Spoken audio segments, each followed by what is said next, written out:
আজকে আমরা দেখব ক্লাস 9 এর হিস্ট্রি ইম্পর্টেন্ট কোশ্চেন শর্ট কোশ্চেনগুলো 2026 সেকেন্ড ইউনিট টেস্ট। তো তোমাদের সিলেবাসগুলো থাকবে, সিলেবাসে থাকবে 3 নম্বর চ্যাপ্টার ঊনবিংশ শতকের ইউরোপ রাজতান্ত্রিক ও জাতীয়তাবাদী ভাবধারা সংঘাত, আর 4 নম্বর চ্যাপ্টার শিল্প বিপ্লব ও উপনিবেশবাদ ও সাম্রাজ্যবাদ। তো তোমাদের চ্যাপ্টার ওয়াইজ ইম্পর্টেন্ট শর্ট কোশ্চেনগুলো দেখানোর আগে তোমাদের একটা কথা জানিয়ে দিতে চাই যে এই কোশ্চেনগুলো খুবই কেয়ারফুলি বাছাই করা। তো তোমাদের এই কোশ্চেনগুলো যদি তোমরা না প্র্যাকটিস করে যাও তাহলে পরীক্ষা দেওয়া মুশকিল হয়ে যাবে। লাস্টের দিকে আরও ইম্পর্টেন্ট কোশ্চেন তোমরা পাবে। তো অবশ্যই তোমরা ভিডিওটা পুরো শেষ পর্যন্ত দেখবে। তো প্রথম কোশ্চেন আছে, ভিয়েনা সম্মেলনে রাশিয়ার প্রতিনিধি কে ছিলেন? উত্তর লিখবে ভিয়েনা সম্মেলনে রাশিয়ার প্রতিনিধি ছিলেন হার্ডেনবার্গ। তারপরে কোশ্চেন, ভিয়েনা সম্মেলন কবে অনুষ্ঠিত হয়? উত্তর হবে 1815 খ্রিস্টাব্দে। রক্ত ও লৌহ নীতির প্রবক্তাকে? উত্তর Bismarck. 4 number, the coachman of Europe নামে পরিচিত কে?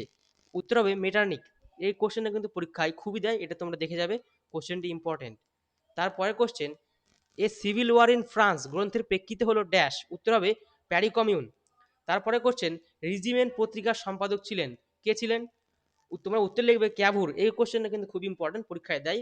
তারপরে কোশ্চেন, ইতালির জাতীয়তাবাদীর প্রাণপুরুষ ছিলেন কে? তোমরা লিখবে ম্যাথসিনি।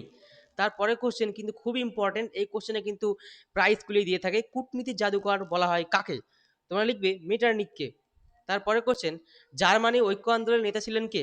উত্তর হবে বিসমার্ক। তারপরে কোশ্চেন, আধুনিক রাশিয়ার জনক কে ছিলেন? উত্তর হবে জার পিটার দ্য গ্রেট বা মহান পিটার। এই কোশ্চেনে কিন্তু খুব ইম্পর্টেন্ট। তারপরে কোশ্চেন, কার্লসবার্গ ডিক্রি জারি করেন কে? উত্তর হবে মেটারনিক। তারপরে কোশ্চেন, জুলাই বিপ্লবের সময় ফরাসি সম্রাট কে ছিলেন? উত্তর হবে দশম চার্লস। ক্রিমিয়ার যুদ্ধকে অর্থহীন বলেছেন কে? উত্তর হবে স্যার রবার্ট মরিয়া। তারপরে question, a new view of society গ্রন্থটির রচয়িতাকে? এই কোশ্চেনটা কিন্তু খুব ইম্পর্টেন্ট, এই কোশ্চেনটা তোমরা অবশ্যই প্র্যাকটিস করে যাবে। উত্তর হবে রবার্ট ওয়েন। তারপরে কোশ্চেন, সামন্ততন্ত্রের আদিগুরু হিসেবে পরিচিত কে? এই কোশ্চেনটা কিন্তু খুব ইম্পর্টেন্ট। উত্তর হবে হেনরি সেন্ট সাইমন। তারপরে কোশ্চেন, ইউটোপিয়া গ্রন্থের লেখক কে? উত্তর হবে টমাস মোর। তারপরে কোশ্চেন, ওয়াটার ফ্লেম আবিষ্কার করেন কে? উত্তর হবে আকারাইট। তারপরে কোশ্চেন, চীন ও ইংল্যান্ডের মধ্যে নানকিং সন্ধি কবে হয়েছিল? উত্তর লিখবে 1842 খ্রিস্টাব্দে। তারপরে কোশ্চেন, ত্রিশক্তি মৈত্রী স্বাক্ষরিত হয় কবে? উত্তর হবে 1882 খ্রিস্টাব্দে। তারপরে কোশ্চেন, টেলিগ্রাফ যন্ত্র আবিষ্কার করেন কে? তোমরা লিখবে স্যামুয়েল মর্স। এই কোশ্চেনটা কিন্তু ইম্পর্টেন্ট। তারপরে কোশ্চেন, বাষ্পচালিত রেলগাড়ি কে আবিষ্কার করেন?